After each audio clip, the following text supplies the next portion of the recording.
Look, KT, it's peth-thals.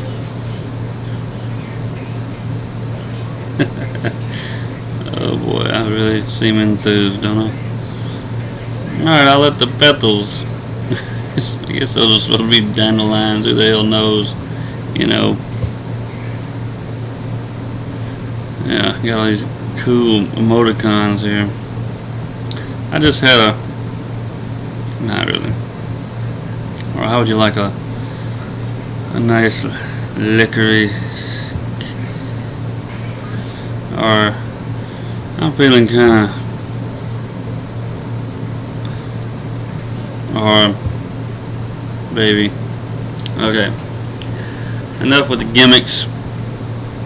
I really don't think I can cut this crap off.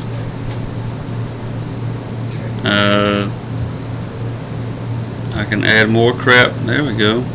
It's still rolling. There you go, baby. On with the show. The palm pre is torn to bits at this point. It'll be lucky if it ever works again. See, I have got those are 3 separate layers. No, actually there are 4 separate layers separated right there. There's the black mat with the key, with the physical keys on it. There's the white mat underneath that, which has that kind of clicky feel, spring-loaded kind of feel. Beneath that is a circuit board.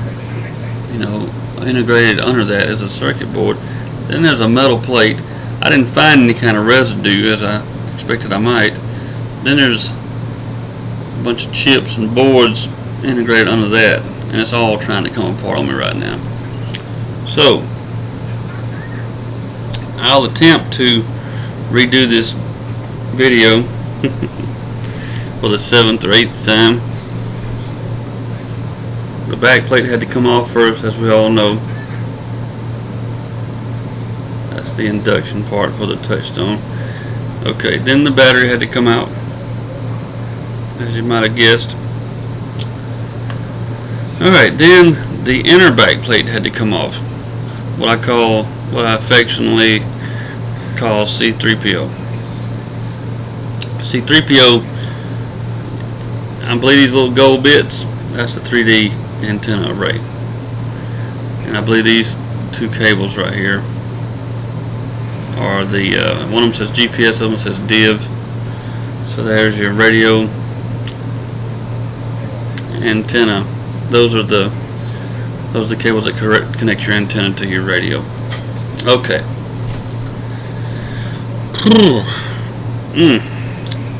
Before I got this deep in doo-doo,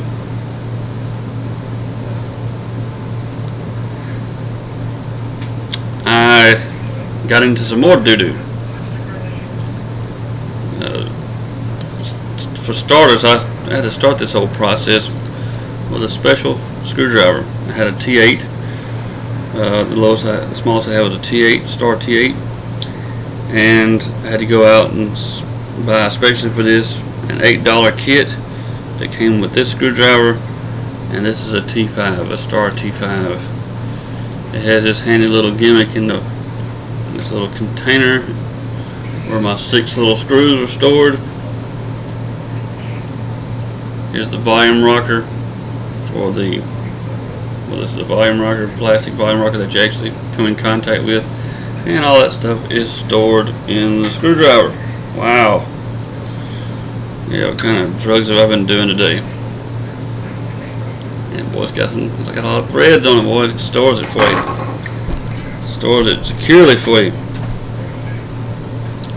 Yeah, these videos getting worse and worse instead of better and better. This is a real mother scratcher trying to peel this off. You got to start at the top, up here where the headphone jack is. There's some soundproofing for the speaker right here. It's adhered, it's kind of rubbery, and it's adhered on there. And you got to kind of, so start prying at the top, and you'll feel this little stickiness. I mean, you'll hear this little stickiness as it turns loose. And that's the first part that comes loose. Then you got to get these tabs around the edge. I probably spent 30 minutes screwing around with this because I was afraid I was going to break them. My little bitty screwdriver was actually too big to be prying on those tabs. Ended up having to go the more dangerous route with the Spyderco. I had to pry them up with that. But you just have to gain confidence. You just have to get you a set of balls and have some patience and go after it. Alright, after you get that volume rocker out of there, you can just pop that out. Then underneath has a ribbon cable with the contacts on it for the volume. See that little flimsy cable there? That's your actual volume control there. Got those little contacts, got a ribbon cable. It goes right into a board. Be super careful there. Once you get that pried loose at the headphone jack there, don't try to pry it all the way off, or you'll end up bending your board like I bent mine right here. See, I bent mine, and it's gonna always be bent. So just kind of leave that alone and separate your tabs with much care and diligence. And then, after all this, the goal here was to fix the darn keyboard. Couldn't find anything to fix, so I'm gonna have another look, and I may get somewhere, may not. Hopefully this thing's not going to fall apart in my hand as I'm doing this. Oh yeah, this is the bezel for the keyboard.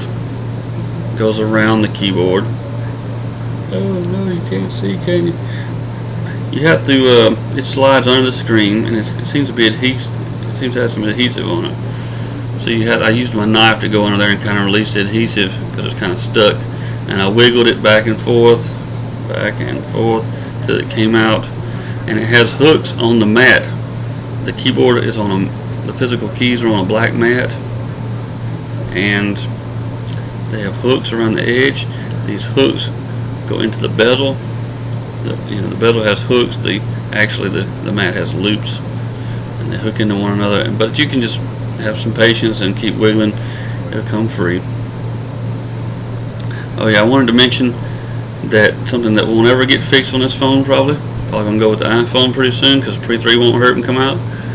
But my phone is dead in the lower left quadrant here, completely dead forever and ever, and it's dying up the left side here. And what I believe is that I use my phone as a computer I was doing 90% of my, at the height of all this, I was doing 90% of my computing on my phone, and evidently it was pretty obvious I was overheating the phone. So you got to look at what's on the opposite side of that left side that went dead on the touchscreen there. You got to look at the hardware that lies beneath that. So if you're staring at the back of it, it's on the front. If you're staring at the front, it's the left side of the touchscreen that died.